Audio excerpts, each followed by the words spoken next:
また私の目標を実現するために今まで何をしたのか、そしてこれから何をしたいのか、それについてお伝えします。本日は皆さんよろしくお願いします。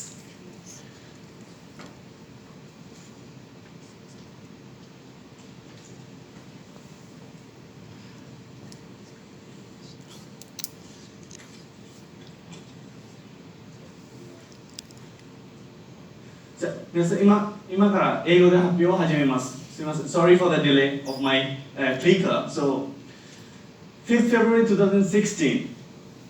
On this day, the Central Bank of Bangladesh experienced the largest cyber heist in the history, losing 81 billion of their public fund. Now, why this event is important to me, I will explain later. But before saying that, I would like to give you a surprising fact about this attack. So, the technical reason for this hack was very simple. The technical reason was someone forgot to update the SWIFT transfer software system of the bank due to lack of awareness, due to lack of sincerity. Now, when I was working with my Ando Momofuku presentation last week, in Bangladesh, this happened. Another 3 public banks got hacked, $3 million got lost, and what was the reason? Can you guess? Yes, the same old disease, lack of awareness regarding cybersecurity. Now, before going deeper into Bangladesh, I would like to give you an overview of the Asia Pacific region. So, according to Nikkei, Asia Pacific region takes double the time of any other region in order to detect a system has been hacked, not to resolve, just to detect. And why is that? Because they lack in IT professionals. Now, Bangladesh is even worse situation. They are ranked 6th from the bottom in the cybersecurity ranking, and the number of cyber crimes are increasing every day, every year. Now, what was the problem in the current system?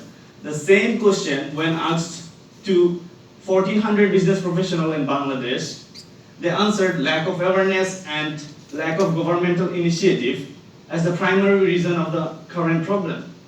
And if I give you a more global perspective, this is a research done by Google's R&D team on the expert and non-expert view on how to keep yourself safe in the cyber world. While the experts are saying that you should keep your system updated, you should give a unique password, very basic things, and the non-expert are giving their whole dependency to the experts.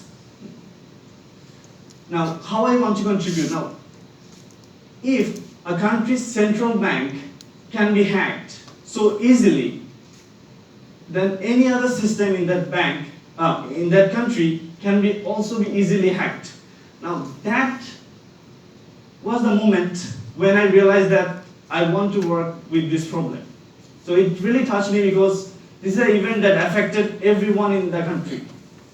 And I want to work with lack of awareness. I think this is very simple, but very basic, but very important thing to work. That's why I want to work for the government in the future and want to influence the ICT policy of the government. Plus, as I will be learning more technical knowledge and getting more research on cybersecurity, I want to create a platform for the IT professionals to work on the long-term solution of the cybersecurity problem. Now, in order to become a cybersecurity expert or become a professional in the field of cybersecurity, I have kept myself busy in the last 4 years. In the next part of the presentation, I will talk about how I kept myself busy on my goal and what I'm going to do after the graduation. Now, on my 3rd year and 4th year, I wrote under the supervision of my seminar professor, I wrote 2 research papers on blockchain technology to understand its scope in cybersecurity and financial technology. And I always practice my theoretical knowledge through participating in many competitions and conferences. Now, the conferences were the real eye-opener for me because they really helped me to understand the scope of cybersecurity. what are the benefits and negatives of cybersecurity and blockchain technology. And through taking IT-related classes at APU like programming, internet technology integration, and database management, I learned about few of the programming languages in APU. Plus, on my own, I also studied Python and few other programming language, which could help me on my course. And my on-campus activities mainly included working in multicultural organizations where I learned to be a leader with the sense of culture and emotional intelligence. And my off-campus activities mainly included getting professional experiences. So especially the IT internship in Audi and the sales internship in TMH was an influential experience during my job hunting process in Japan. And through the classes, through the technical knowledge, through the programming knowledge, through the seminar knowledge I got through APU, which helped me to land a job at Bosch Corporation in their cybersecurity team of IoT products in the Asia Pacific market. So at Bosch, for the first 3 years, I want to study more. I want to understand the technical know-how of cybersecurity, and for the next 3 years, I want to work on learning the IT management skill and improve my networking skill among the professionals. Now, this is a brief timeline of my 20 years plan, what I'm planning to do for the next 20 years. So after working for Bosch, I want to continue my study in cybersecurity because I think this is a topic that requires knowledge depth and experience to find a sustainable solution. So I want to continue my study, and after that, with my experience, theoretical knowledge and practical experience, I want to get into the government of Bangladesh in the Ministry of ICT and contribute in policy making. Now, I believe I am a strong contender for this award because I always try to keep myself busy to attain my goal. So, before I end my presentation, I would like to say that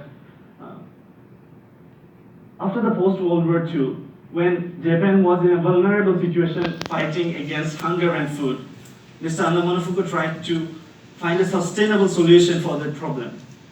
Now, my country's central bank getting hacked, $84 million might not be a big money for Japan or United States, but it is a huge blow for the government, and I find my country in a vulnerable situation in terms of ICT, where I want to contribute, and I will not rest my case until I find a sustainable solution for this problem.